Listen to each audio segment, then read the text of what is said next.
finally, we've got new news on what the future version of Warhammer 40,000 is going to look like. Guys, we are leaving Pariah Nexus, which has been the current game pack. That's going to be the primary missions, the secondary missions, the tactical cards that you've been drawing and everything. It's all going to be Pariah, and it's all going away, and we're getting the newness, which is going to be very, very exciting for me. Now, for those of you guys who are freaking out about, oh gosh, there's even more, huge game-breaking changes that are coming up. How can I ever keep up with it? Chapter approved game changes are going to be significantly less than like full balance status slates and full points that are going to shake up rules, right? So what we're looking at here is we're looking at basically releasing new primary and secondary missions. Now, interestingly enough, we're also getting a new deployment as well, which is a very, very cool concept. So I'm excited to dig into this. There's a lot of really cool information here. I'm going to share some insights with you on what to expect out of competitive and casual 40,000. And in the background, you hear my daughter, who is just being a little bit of a wah baby, and she's letting you know what she thinks about it as well. So here we go. Chapter approved going on. One of the cool things that we're actually seeing in this particular new season of Warhammer 40,000, which will apparently be starting in 2 weeks or so, whenever these decks get shipped out, there's actually going to be support for incursion games, which is that 1,000 point game mode, which is something that I am very excited to see, because personally, I don't ever play 1,000 points, and I don't really recommend people who are trying to learn the game play 1,000 points, because the game is fundamentally unbalanced and busted at 1,000 points, because the game, people might say, isn't perfectly balanced at 2,000 points, but that's okay. It is designed to be played at 2,000 points. So there are just a lot of mechanics that really break, and you don't actually get a good idea of how to play the game at a high level if you're playing only at 1,000 points. If you only have 1,000 points worth of model, sure, play 1,000 points, but it's actually going to make you a worse player long term if you stay at that points level. But now that we're getting actual support, we're getting primaries and secondaries dedicated towards incursion. We're getting smaller maps for incursion maps. This is actually a very, very cool thing, and I'm excited to see how the shakeup for being able to viably get better at the game by playing incursion comes along. So I think it's a very cool thing. Now, the next thing that we actually they showed off is they're showing off some of the new style of deployments. So this is an asymmetric deployment that you're looking at here, where it says pincer attack. It's actually a very, very cool concept. I seriously doubt we'll ever see this used in competitive play. It's probably a good idea that it's not used in competitive play. Now, I could see a path where we could see this in teams competitive play, but for singles, you'll probably never see this. It's just not competitive, but it is a very, very cool and interesting concept to keep the game fresh and interesting and exciting on a non-competitive level. As a matter of fact, I'm kind of looking forward to playing this. Heck, I might even film a battle report or a 7 on it. But it's just not made for competitive gameplay, because is your army designed to be a defender? Is your army designed to be attacker? Do you have to design it to be able to do either?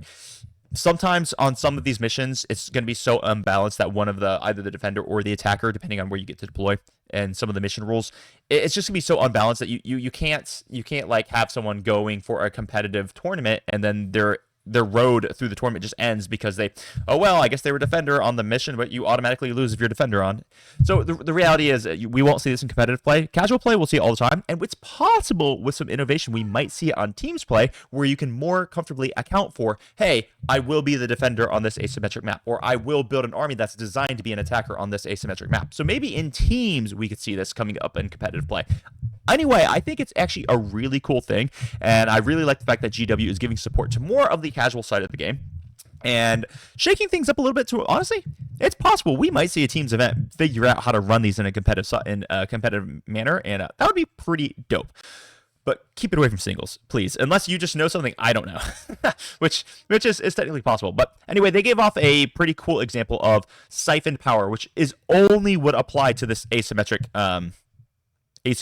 style of deployment. So siphon power would be an example of one of the missions. It's actually a very, very cool concept. So what they're doing is, start of the battle, the defender just gets 50 points. Here you go. Now, the way the attacker is going to win the game is they're going to do an action called the siphon power action. And it starts at your shooting phase from the second battle round onwards, if you are the attacker. So defenders can't do this action. You get to choose any number of units from your army that are within ranges of different objective markers. And at the end of your turn, if your unit is still within range of the same objective marker and you control the objective marker, it's completed and the objective marker is siphoned. And when an objective marker is siphoned, what you're going to do is you're going to deduct a certain amount of points from the defender. So 2 victory points if it's within your deployment zone, 3 victory points if it's wholly within no man's land, or 5 victory points if it's within your opponent's deployment zone. This is actually really, really cool mechanism. That, man, I really, really just like it. It's pretty poorly designed competitively, but that's not what it's made for. It's made for just being freaking fun and innovative and cool. So I think it's a really, really cool concept. Now, the next thing that they're releasing on this new chapter approved is going to be called the Challenger system. And this is their new catch-up mechanism. So previously we had like secret missions, we had all these things that sometimes were busted, sometimes were just good. But now we're coming into the Challenger system, which I think is a much better system. Now, I do think it's fundamentally flawed well, not fundamentally. I do believe it is flawed on release, and there'll be some fixes with it to bring it more in line with a much more competitive mindset. But overall, this idea is really, really cool, and I'm excited to hear what your thoughts are on it. So let me know down in the comments down below. And I'm not just saying that. I actually read and respond to basically every single comment that has ever been posted on any of my videos. So the greatest change that affects all 3 mission types is the Challenger mission system. Anyway, here's the way it works. You're going to have a deck of Challenger cards, and if you are down by 6 points, you will get to draw a card and use it on your next turn. Now, the card has 2 features on it, as you can see here. So the first one says Force a Breach, which is a Challenger stratagem, or you have a Challenger mission called, it's pretty small, I can't really read that, Secure Extraction. Okay, so here's the way this is going to work. You will get to choose. You can either use the stratagem for free, or you can do the secondary mission in addition to the other secondary missions that you're going to accomplish that turn. So you get to choose, do you need 3 extra points to close the gap? Or do you need a very strong stratagem that you can just use on anything? This is going to offer up some really exciting and interesting mechanisms for people to get back into the game. So, for example, if we read this first one, the Challenger Force or Breach stratagem, when your movement phase, target 1 unit from your army that has not been selected to move this phase. The effect: until the end of the phase, each time your unit makes a normal or advanced move, it can move horizontally through models and terrain features. Basically, if you choose to use this, you can move any model through any terrain and through any enemy models. It basically means that you can't be move blocked, and if you're a big, massive, like Baneblade tank or whatever, now you can just move through a wall, which makes it much easier to move on the map.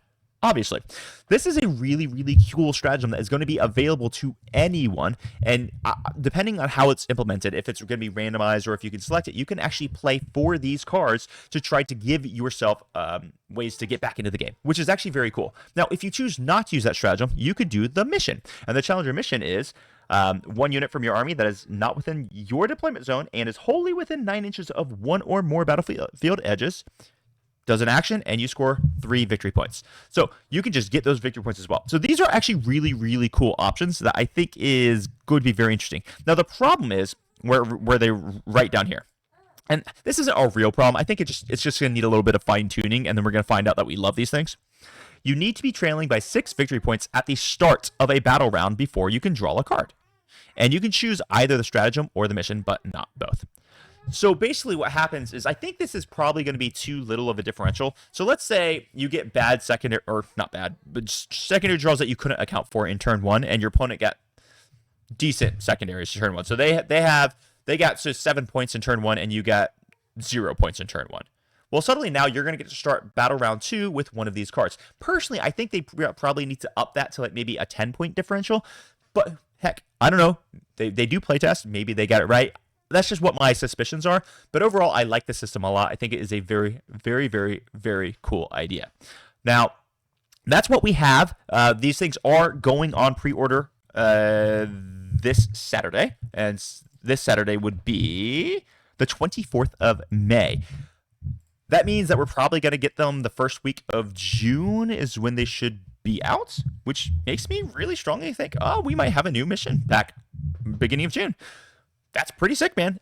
And once we get a new mission pack, don't forget, we're probably also certainly going to be getting a new balanced data slate and new points as well. So there will be a bunch of changes, but I will 100% be here to help you through it, and I'll help you solve this meta and solve all the problems coming from Warhammer 40,000, because I want all of you to become the best possible players. So I'm really looking forward to this new chapter approved. I think they have got some really cool concepts, and I want to hear what you guys think about it in the comments down below. And until next time, I'm out.